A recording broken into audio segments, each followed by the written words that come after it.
All right, Shalom. First and foremost, I want to give all glory, honor, and praises to Yahweh, Bahashem, Yahweh Shai. Double honors to the apostle elders, a great millstone that rule well, and salutations to brothers out there who are pushing this word in love, truth, sincerity, and humility. Once again, it's Brother Shakti from the Chicago camp, coming back to you with what I hope was another quick and edifying sit down. And I'm just doing a response to the order that the elder in our camp, Elder Malcolm, wanted us to do a sit down on this movie called How It Ends. All right, and in this movie, it's basically one of those, pardon my language, shit hits the fan type scenarios.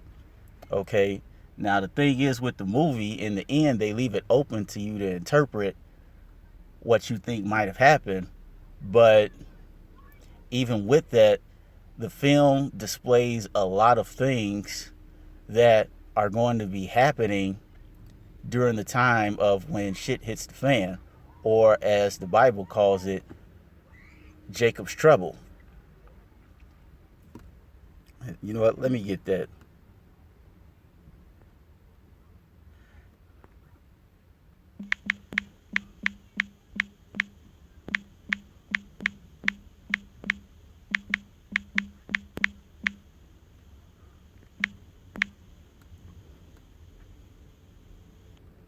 This is Jeremiah 30 and 7.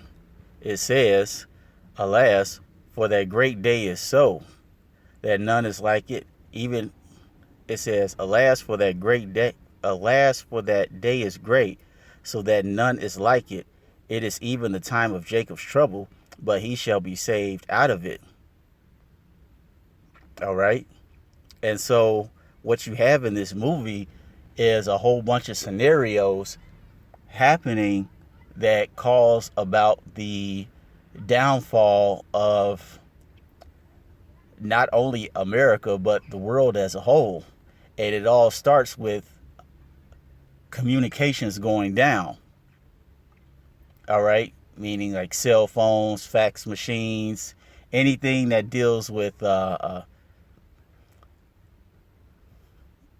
being able to communicate a message. So radio, cell phones, fax machines, televisions, things like that, all those things got shut down.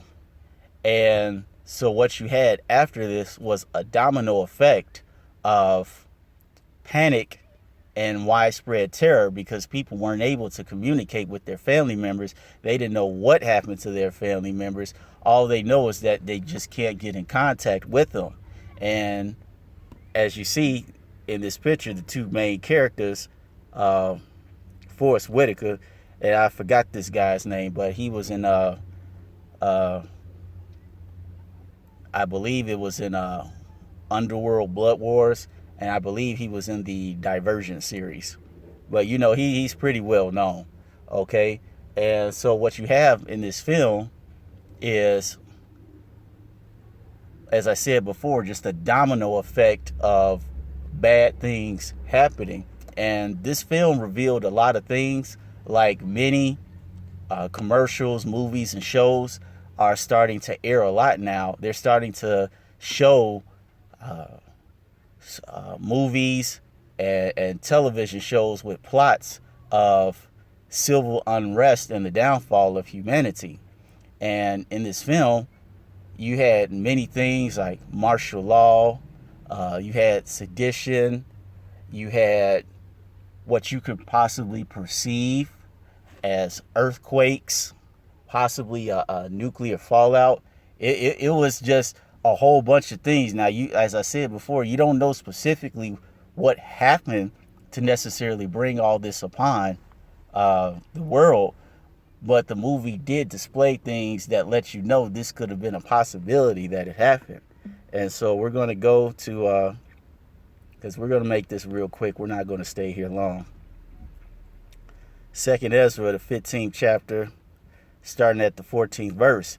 It says, Woe to the world and them that dwell therein, for the sword and their destruction draweth nigh, and one people shall stand up to fight against another, and swords in their hands. And that's what you happened in this film. That's what happened in this film. You had scenarios where the two main characters, okay, were trying to get to another state to see Forrest Whitaker's daughter and the Edomite dude that was his wife.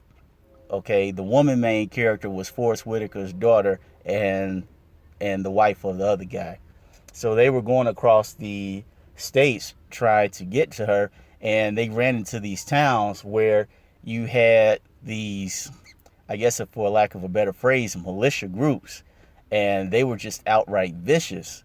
And even while getting to these points in these towns where you would see these militias, you would have people that would be out on the highways and roads and different houses, setting up all types of traps and schemes to loot and plunder people.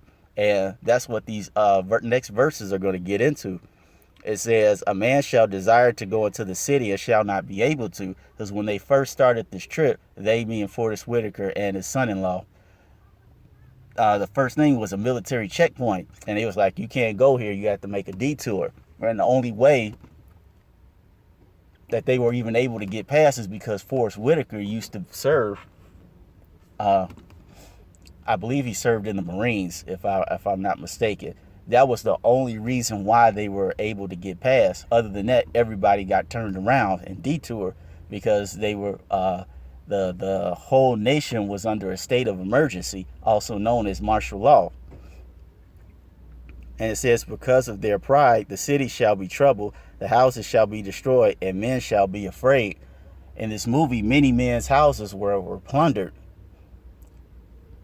and many places were looted because all the stores were ransacked. And Forrest Whitaker knew it. He said, we have to get to places where people won't think that there might be food.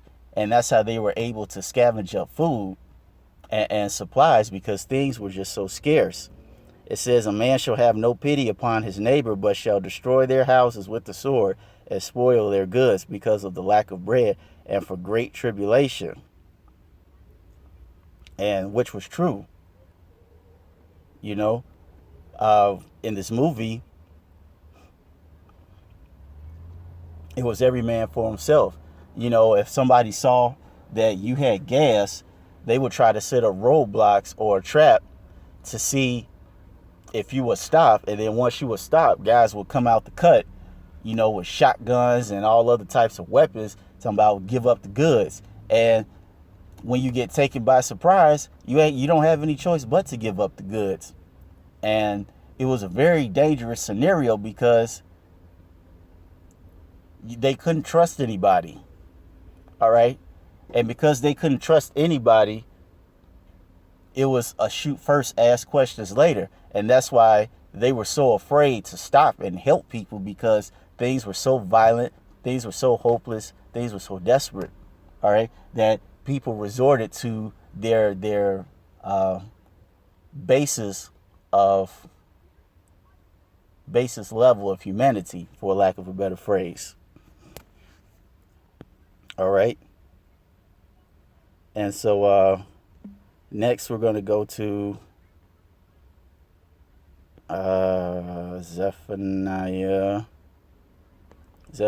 1. I believe it starts at 7.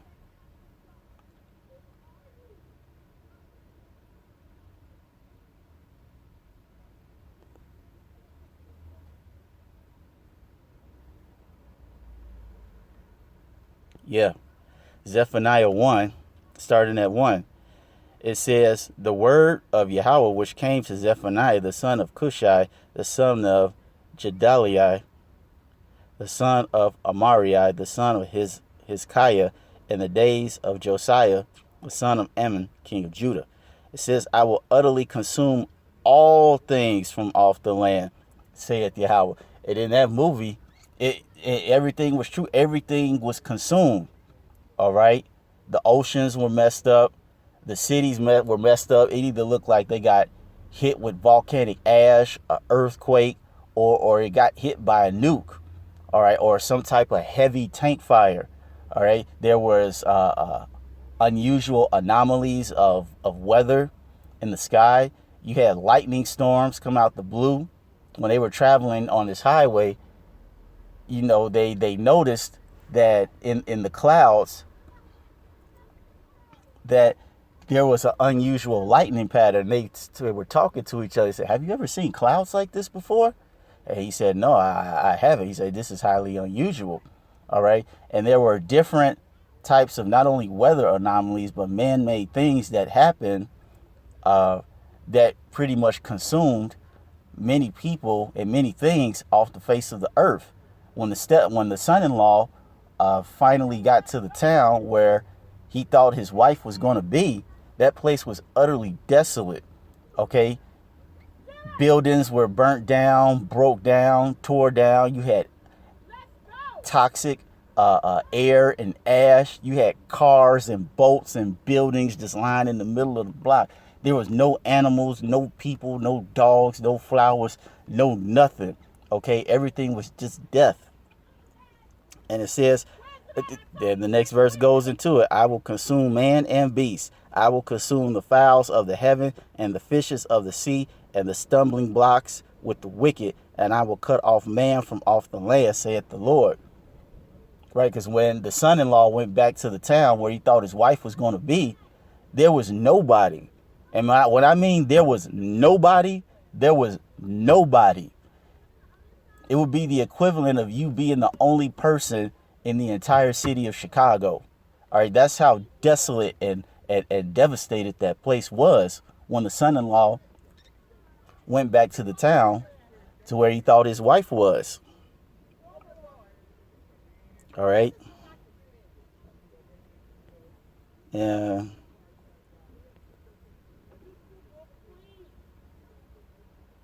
I'm going to scroll down to 14. And it says, the great day of Yahweh is near. It is near and hasteneth greatly. Even the voice of the day of Yahweh, the mighty man shall cry there bitterly. All right. And the men in the movie, some of them still held on to their manhood, for lack of a better phrase. But many men there were troubled when the movie first started because they didn't know what was going on. All right. As I said, they just didn't know that they couldn't get back in contact with their family members. They didn't know where they were, or if they were okay, or if they were dead, or they're alive. So these guys were in a huge panic because they didn't know what the hell was going on. Not only that, people left and right was just dying.